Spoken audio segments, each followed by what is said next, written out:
तो इस वीडियो में हम परफेक्ट स्क्वायर पोलिनोमियल्स को पहचानना और उनको मुख्तलिफ अनासिर में बांटना यानी उनकी फैक्टरिंग करना सीखेंगे।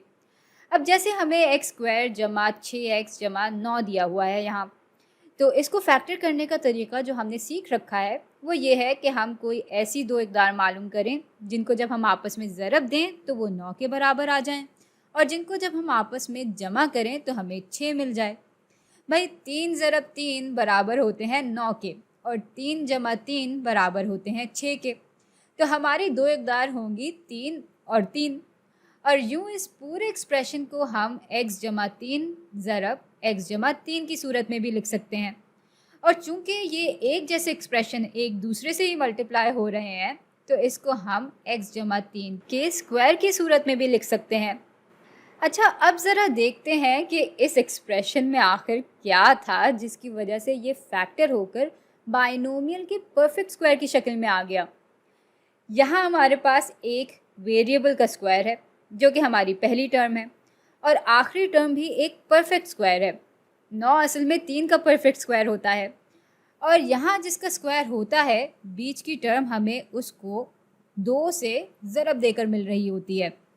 तो अगर ये सारी चीज़ें मौजूद हैं एक क्वाड्रेटिक एक्सप्रेशन में, तो इसका मतलब है कि वो एक्सप्रेशन फैक्टर होकर हमें परफेक्ट स्क्वायर यानी बाइनोमियल का परफेक्ट स्क्वायर देगा। चलें, इस बात को जहन में बिठाने के लिए हम एक और सवाल हल कर लेते हैं। यहाँ हमारे पास वेरिएबल का स्क्वायर है, इधर हमारे पास 7 का परफेक्ट स्क्वायर है, और बीच की टर्म हमें 7 ज़रब 2 यानी 14 के बराबर मिल रही है। तो ये पूरा एक्सप्रेशन पोलिनोमियल के परफेक्ट स्क्वायर के पैटर्न पे उतर रहा है, और इसलिए हम ये कह सकते हैं कि ये फैक्टर होकर a जमा 7 के स्क्वायर के बराबर होगा। अच्छा हाँ, अब ये याद रहे कि इसका मतलब ये नहीं है कि ये खुलकर a स्क्वायर जमा 7 के स्क्वायर के बराबर होगा। भाई ये स्क्वायर जो है वो पूरे एक्सप्रेशन के लिए है, यानी ये बराबर होगा a जमा 7 ज़रब a जमा 7 के। तो यहाँ 2 बार डिस्ट्रीब्यूटिव प्रॉपर्टी जब हम लगाएंगे तो a जमा 7 को पहले हम इस a पे बांटेंगे, और फिर इस a जमा 7 को हम इस 7 पे बांटेंगे। इसको हल करेंगे तो ये हो जाएगा a स्क्वायर जमा 7a, और इसको हल करेंगे तो हमारे पास 7a जमा 49 आ जाएगा।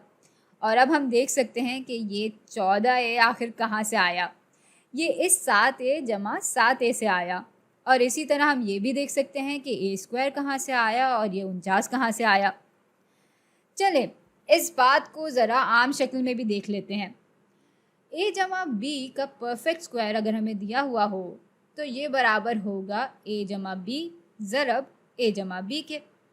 a जमा b को अब हम 2 दफ़ा बांटेंगे इस पे। तो पहले a जमा b को हम बांटेंगे इस a पे, और फिर a जमा b को हम बांटेंगे b पे।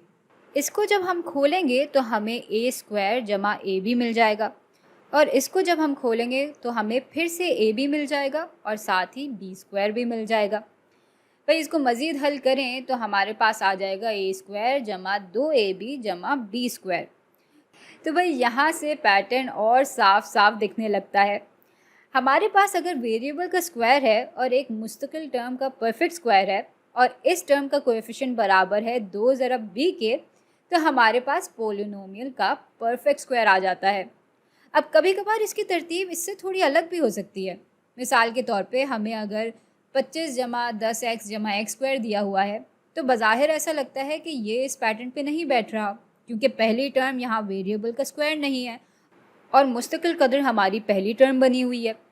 लेकिन भाई अगर गौर से देखें तो ये 5 का स्क्वायर है, और यहाँ पहली डिग्री वाले वेरिएबल का कोएफिशिएंट बराबर है 2 ज़रब इस 5 के, और साथ में वेरिएबल का स्क्वायर भी मौजूद है।